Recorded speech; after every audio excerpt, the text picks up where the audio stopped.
喺今集開始之前，希望各位觀看呢條片嘅朋友或者網友，你哋可以用1至2秒嘅時間嚟到訂閱我哋嘅頻道，作為對我哋嘅支持，等我哋做得更加好。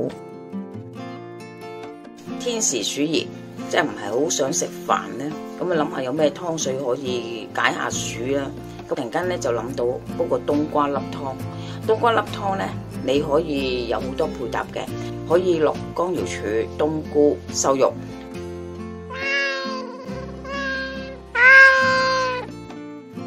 阿媽廚房。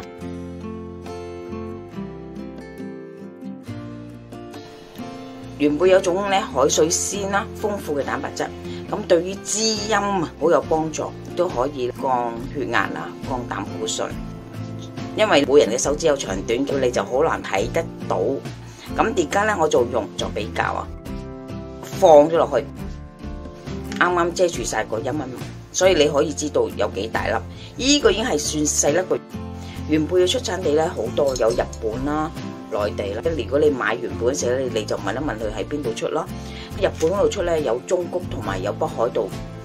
以前咧就買中谷，但係咧價錢太過貴啊，所以後尾咧就買咗北海道。每個地方出產嘅原貝咧，除咗價錢唔同之外咧，個味道亦都係有少少分別。冬菇有一種特別香味，你一煲起就全個走廊都聞到，亦都有降血壓、膽固醇同埋通血管作用。如果痛風者就千祈唔好食。我有足夠時間，所以咧我就用凍水嚟到浸冬菇，用熱水啦，洗一洗佢先咯。跟住就浸咯喎，嗱，熱水要翻嘅。啲肉咧，我洗一洗佢啦。咁一粒肉咧咬落去就腍腍地，但係咧豬展肉咧咬落去咧就有啲咬口喎。咁我而家咧用鹽醃咗佢先，有啲味道啦。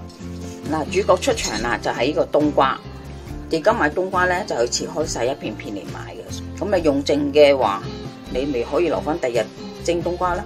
就首先就洗一洗個冬瓜先。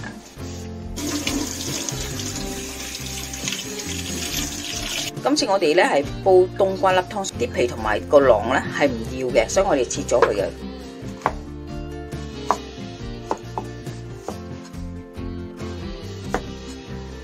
嗱，啲皮咧都好有用嘅喎。皮膚如果咧痕癢啊或者起紅粒咧，你可以留翻啲皮擺喺出邊有陽光地方曬乾佢，就愛嚟第日咧煲水沖涼好，煲嚟飲嘅冬瓜皮水。如果寒涼人士就千祈唔好飲煲啊！因為冬瓜皮都係入到中藥之一嘅。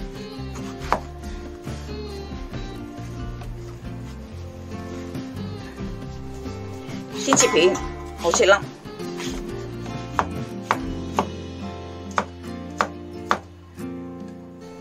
1/2嘅冬瓜已經咁多啦，因為仲有其他料，所以我唔切咁多。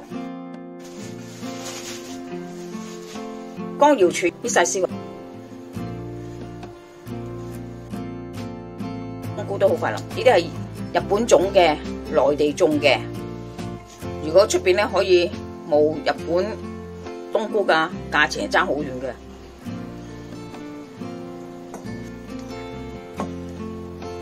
黑色部分就唔要，呢個部分要。咁樣你可以切翻粒粒。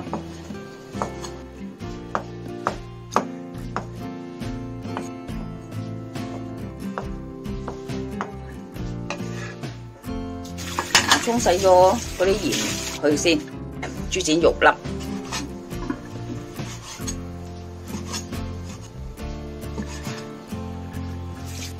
生抽啦，用生抽嗰啲湯水就會啲色淡啲，唔會用老抽。油、豆粉，我就係等佢滑啲。豬展啊本身已經滑㗎啦，但係你都想去食入口嗰時咧更加滑啊嘛。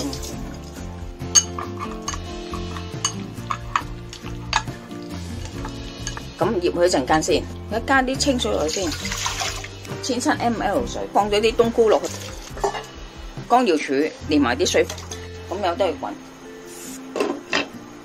滾咗咧落啲肉落去咧，驚有啲人寒涼啊，所以我就放2片薑，我哋可以落冬瓜。如果你個煲淺咧，就唔好冚咁紅嘅頸去肥啲水出嚟啊！所以好似我咁樣樣，打開少少。而家已經煲好噶啦，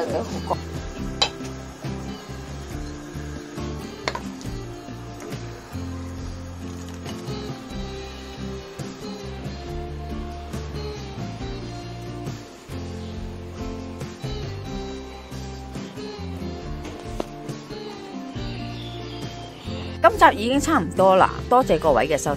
詳細食譜我哋會上傳喺 Facebook 嘅專頁裏邊，有興趣嘅話可以查閱。另外，如果喜歡我哋頻道嘅話呢，可以訂閱我哋嘅頻道，以作對我哋嘅支持。希望大家喜歡，我哋下集再見啦，拜拜。中菊就係喺日本北海道裏邊，原貝呢就係大粒啲，色澤就金黃啲，價錢亦都係貴啲。咁出邊嘅店鋪多數如果係真係中菊嘅呢，佢會寫明中菊嘅。如果出邊有寫北海道嘅原貝，就唔係等於係中菊嘅喎。中菊佢就會寫明中菊兩個字嘅。